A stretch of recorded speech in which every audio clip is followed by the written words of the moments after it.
Welcome to Less Than 12 Parsecs, the fastest Star Wars podcast in the galaxy. Now here's your host, Tim McMahon.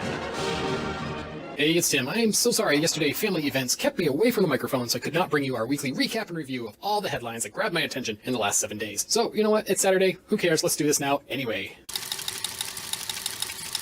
The big news of the week was the Han Solo cast photo. You've probably seen this by now, all the principal actors and the directors crammed in the cockpit of the Millennium Falcon. What did I think about this? Well, you know what? I already did an entire episode on the subject, so scroll back in my feed, have a listen, and tell me if you agree or disagree. In other untitled Han Solo film news, it's official, we have a new Chewbacca. Peter Mayhew has passed the torch, or passed the Wookiee fur, to Joonas Suotamo, and I'm probably screwing that name up, please forgive me. I'm sure that soon enough we'll all know his name, and know it well. Joonas penned an open letter to Peter and to fans, and I'll post links on our show notes. It's pretty great. He realizes the mantle he's taking on. It's a big responsibility. We've already seen Joonas as Chewie in parts of The Force Awakens. Whenever Chewbacca was running around, that was Joonas. In other movie news, this time for The Last Jedi, reshoots are happening in March. These were planned all along, but the rumor is some of these reshoots may be due to the untimely passing of Carrie Fisher. That's the rumor anyway. I'm sure we'll find out in the future. In other Last Jedi news, it's been announced that yes, parts of the film were filmed with IMAX cameras, so if you're an IMAX nerd like I am, that's pretty awesome. I hope someday we get an entire Star Wars film filmed in IMAX. In other movie news, this time in Rogue One, it's official, Rogue One will be coming to our homes on March 25th for the digital and on-demand release, and then Blu-ray, DVD, and all those other discs will be out on April 4th. Apparently there's no deleted scenes in the extras, because there were so many extra scenes filmed and not used, so maybe we'll get that sort of content later on, because you know how Lucasfilm likes to double dip. In other Rogue One news, it's official, Rogue One, the making of book will be coming out in October. I love the Star Wars making of books, to read all about the behind-the-scenes magic that happens. Unfortunately, we still have not received a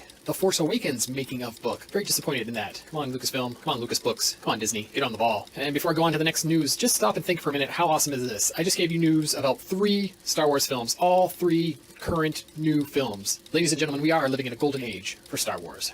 And speaking of awesome things for fans, Star Wars Celebration news is popping up left and right. There are articles out there about panels, about who's attending, about the artwork. So much info is coming out now about Celebration. But to be honest, I haven't paid that close attention since I'm not going to Celebration this year, I'm sorry to say. But that doesn't mean I'm not excited. I love to follow the live streams. I love to follow other podcasters who post from Celebration. It's always a great time of year. And speaking of Celebration, if you check out the Star Wars Celebration website and check out the page for supporters, you'll see, yep, Less Than 12 Parsecs is now an official supporter of Star Wars Celebration. What's that mean? Well, it means I put their logo on my website, and they put my logo on theirs, so not much more than that. In other convention news, Toy Fair New York happened last week, and if you're crazy for Star Wars toys, man, oh man, there's so much good stuff to be seen at Toy Fair New York. Jedi News is a great source for Toy Fair information. They had people there, and they had so many posts this past week about new Star Wars toys, so I'm not going to even begin to try and explain everything I read and saw on Jedi News. I'm just going to say, go to Jedi News. Those guys are awesome. However, there is one bit of toy news that caught my attention, and I almost jumped on this. As you guys know, I'm not a toy collector, but Hasbro is re-releasing some of the Black Series figures. They are doing the same 12 that Kenner did on the first wave of action figures back in the day.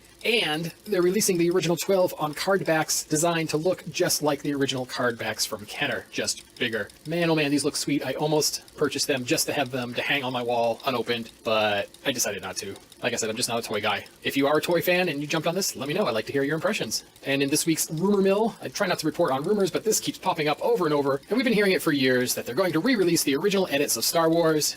Well, that rumor is picking up speed again this week. I've seen it coupled with a rumor that there's a 4K restoration of the original trilogy out there. So, will we be seeing a 4K re-release either in the theaters or for home of the original trilogy before The Last Jedi? I don't know. I'll believe it when I see it on StarWars.com. I tend to be a pessimist and not believe this stuff, but the rumor is so prevalent in my feed this week, I just had to say something. In Rebels news, or maybe I should say in Expanded Universe news, if you saw last week's episode of Rebels, you may have heard a term that made your ears perk up. They used the term Emperor's Hand. Old EU fans will know that Emperor's Hand was the codename for Mara Jade, who later went on to become the Mrs. Luke Skywalker. On the episode of Rebels, they referred to another character as the Emperor's Hand, but still, hearing this term, now canon, is making a lot of people wonder, will Mara Jade be making a comeback? We'll have to wait and see. Not sure how I feel about that, though, honestly. I was never that huge a fan of the character. Well, that's it for the headlines that grabbed my attention this week. Before I go, though, just a few pieces of show news. It's the 25th of February. Just want to remind you that you have until the 28th of February to take part in the hashtag Sleepy Star Wars contest we're having on Twitter with the good folks at Star Wars Skyhoppers Podcast. Simply post a sleep-themed Star Wars photo on Twitter with the hashtag Sleepy Star Wars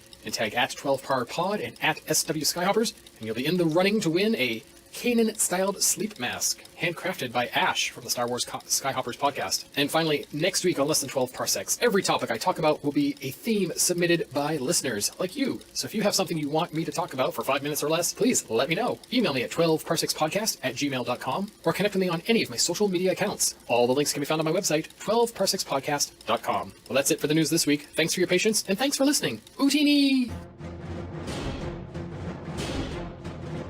You've been listening to Less Than 12 Parsecs, the fastest Star Wars podcast in the galaxy, part of the expanded Fandomverse network of shows. For links and show notes, visit our website, 12parsekpodcast.com. Follow Less Than 12 Parsecs on Twitter at 12parpod, on Instagram at 12parsekspodcast, on Tumblr at 12parsekspodcast, and find us on Facebook as well. And please let us know what you think. Email us at 12parsekspodcast@gmail.com.